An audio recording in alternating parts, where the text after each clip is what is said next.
Hello dear friends, कैसे हो। मैं प्रमजीत मिश्रा, मेरा यूट्यूब चैनल फिजिक्स विद प्रेम में आपका स्वागत करता हूँ। तो सबसे पहले जिन लोगों ने मेरे चैनल को सब्सक्राइब किया, thank you so much to all of you. आपके पैर ऐसे वैसे मेरा चैनल जो है ग्रोथ हो रहा है, अच्छे सब्सक्राइबर्स बढ़ रहे हैं और कंटेंट अच्छा हो रहा है। तो वीडियो को ऐसे लाइक शेयर सब्सक्राइब करते रहिए और मेरा हौसला मनोबल बढ़ाते रहिए।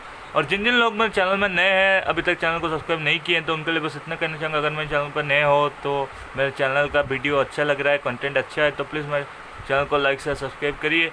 अपने दोस्तों के साथ बाजू वाले बेल आइकन को जरूर दबा दीजिए, नोटिफिकेशन ऑल कर दीजिए, ताकि मैं जब भी नए नए वीडियोस डालूँ मेरे नोटिफिकेशन आपको सबसे पहले मिले और कोई भी वीडियोस मिस ना हो। तो चलिए शुरू करते हैं आज का क्लास का टॉपिक, आज का वीडियो। तो आज का वीडियो जो है, आज का क्लास का टॉपिक जो है दैट इज़ इलेक्ट्रिक करंट का एक सब टॉपिक है, दैट इज़ ओम्स लॉ। ठीक है, ओम्स लॉ क्या होता है और इसका स्टेटमेंट और एक्सप्रेशन क्या कैसे होगा उसको मैं बताता हूँ। तो देखिए, जैसे ओम्स लॉ पढ़ने से पहले हमको पता है कि 10th क्लास में हम ओम्स लॉ का डिटेल स्टडी किए हैं, इसलिए 12th क्लास में जो है मैं ज़्यादा बताना नहीं चाहूँगा, जस्ट इन ब्रीफ करना चाहूँगा। इसको ज़्यादा बताएंगे तो वीडियो लंबा हो जाएगा, लेकिन इन ब्रीफ करना चाहूँगा मैं इसको। क्या है, देखो ओम्स लॉ का स्टेटमेंट पहले रखते हैं। देखो, the current flowing through a conductor is directly proportional to the potential difference across it normally at constant temperature.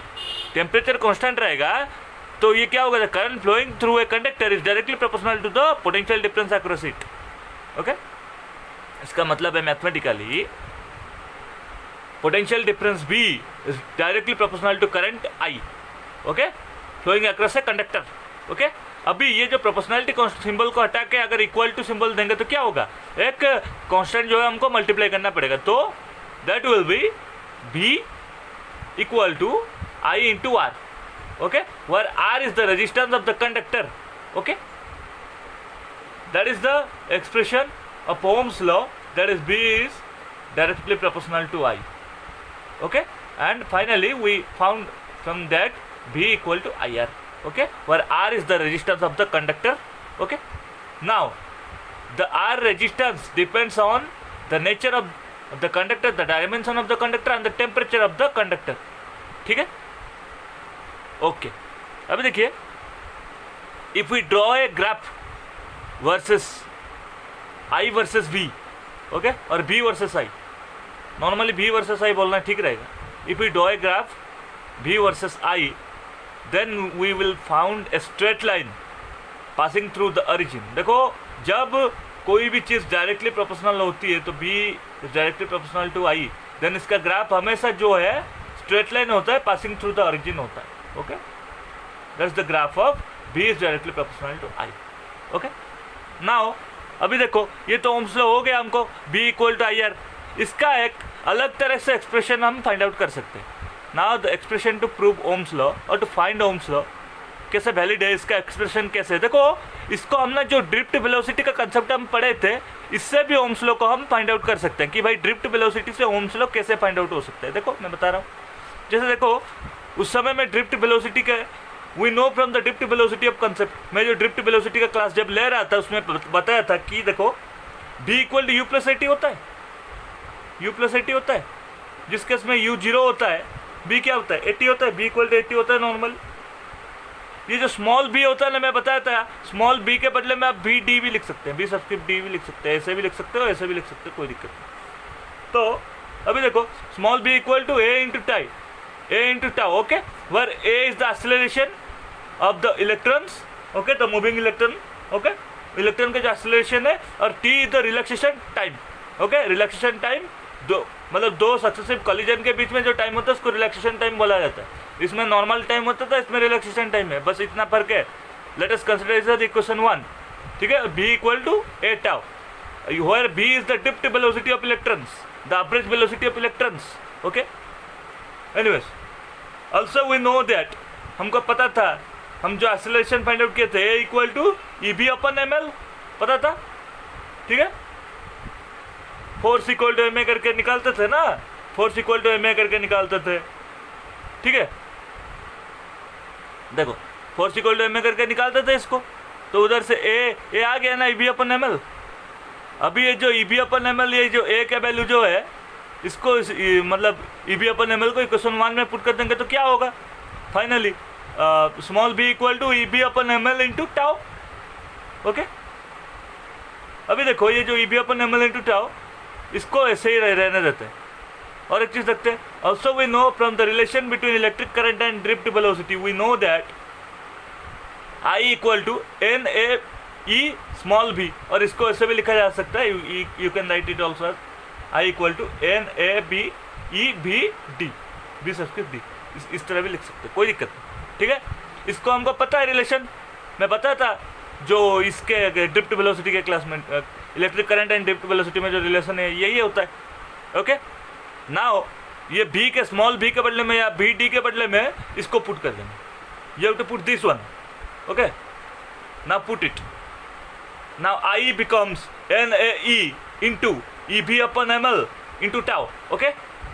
Now it becomes I equal to NA E से E मल्टीप्लाई होकर E square into tau अपन ml, v को आज it is side रखते हैं, ये इस तरह के एक्सप्रेशन लिखते हैं, ठीक है।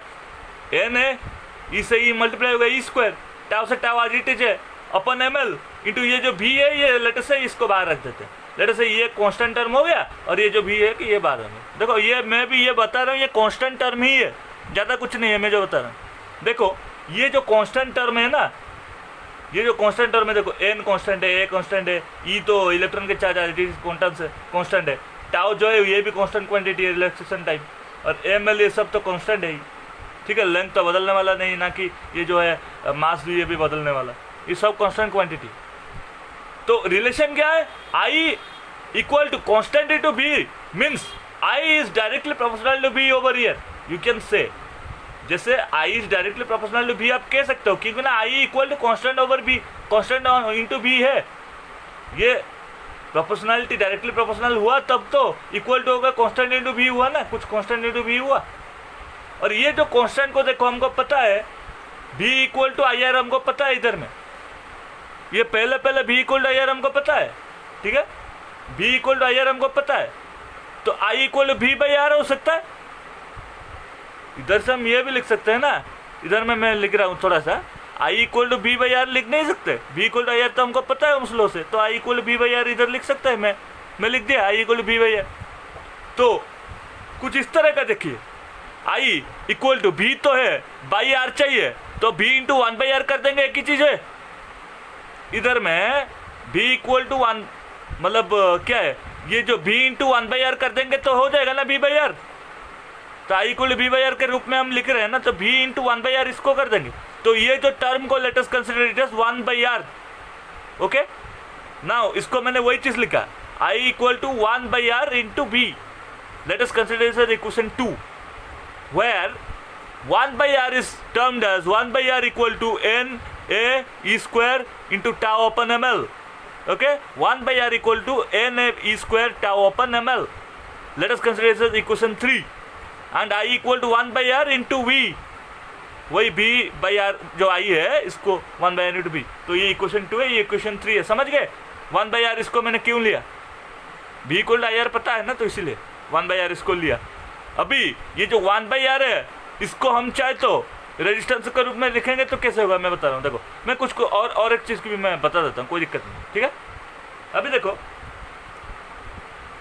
इस केस में तो हमको पता चल गया कि I is directly proportional to क्यों आया, since n a tau ml are constants then I is directly proportional to b, इस इक्वेशन, ठीक है, इस इक्वेशन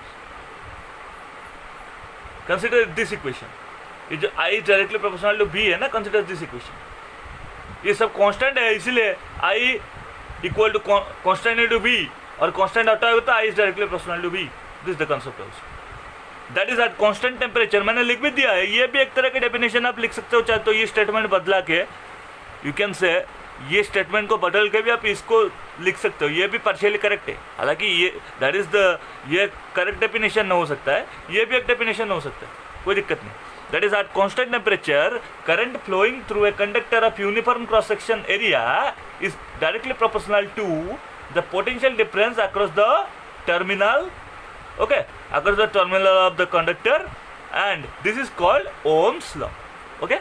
इसको ही तो Ohm's law कहा जा सकता है कि भाई at constant temperature, मैं इधर में दो पॉइंट भी ऐड करना ये भी भूल गया, हालांकि ये है that is a statement, but ये जो है ये प्रॉपरली डिफाइन किया गया है, तो मैं दो चीज़ ऐड करना, मतलब at constant temperature current flowing through a conductor at uniform cross section area is directly proportional to the potential difference across the terminal of the conductor, ये लिखा जा सकता है। This is called Ohm's law. अभी देखो इधर में are को आप ये भी लिख सकते हैं, ठीक है, ये जो आर है ये इसको पलटा के लिख सकते हैं 1/r इक्वल टू दिस ना, तो ये पलट के आ जाएगा, तो R will be ml upon this, तो ठीक है, तो ml upon N E square tau into a. ये स्मॉल ए में क्यों लिखा, कोई पूछेगा स्मॉल ए में क्यों लिखा, स्मॉल ए कैपिटल ए को स्मॉल ए भी लिखा जा सकता है, उस केस में एरिया ऑफ क्रॉस सेक्शन जो है बहुत स्मॉल है, ठीक है।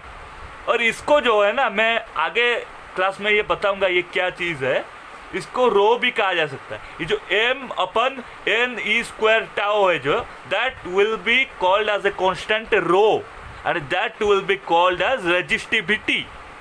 तो रेजिस्टिविटी को हम ऐसे भी डिपेंड कर सकते हैं, हालांकि इस क्लास में मैं पढ़ाऊंगा नहीं, बस इतना कहना चाहता हूँ कि इस केस से आप R equal to rho into l upon a भी कह सकते हैं, वेर ये जो रो जो है that will be m upon N E square tau. चाहे तो इधर में लिख भी सकते हो, कोई ज़रूरत हालांकि नहीं, लेकिन लिख भी सकते हो rho into l upon a, where rho को जो कहा जा सकता है रेजिस्टिविटी। मैं अगले क्लास में ये पढ़ाऊंगा रेजिस्टिविटी क्या होता है, क्या क्या चीज़ है। तो फाइनली आज के क्लास में बस इतना ही।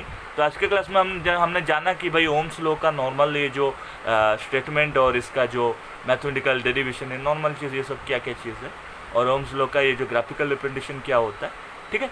और ओम्स लॉ को दूसरा ड्रिफ्ट वेलोसिटी के टर्म में कैसे रिप्रेजेंट किया जा सकता है, क्या क्या इसमें टर्म्स आया, कैसे 1/r इसको हमने पुट किया। ये r के बदले में आप चाहो तो ये वैल्यू भी ले सकते हो, m upon N E square tau into l upon a, जहाँ जहाँ आपको न्यूमेरिकल की ज़रूरत पड़े तो ये भी आप कर सकते हो। इसको रो इंटू एल अपन ए आप भी ले सकते हो, लेकिन ये जो डेरिवेशन है मैं आपको अगले क्लास में पढ़ाऊंगा, अगले क्लास में नहीं मतलब अगले क्लास के बाद में। तो आशा करता हूँ आज की क्लास आपको अच्छा लगा होगा। तो अगर आज का क्लास अच्छा लगा, तो कंटेंट अच्छा लगा तो प्लीज़ मेरा वीडियो को लाइक शेयर सब्सक्राइब करें, चैनल को सब्सक्राइब करना ना भूलें। तो चलिए मिलते हैं नेक्स्ट क्लास में एक एक्साइटिंग वीडियो के साथ, तब तक के लिए bye, have a nice day, thank you.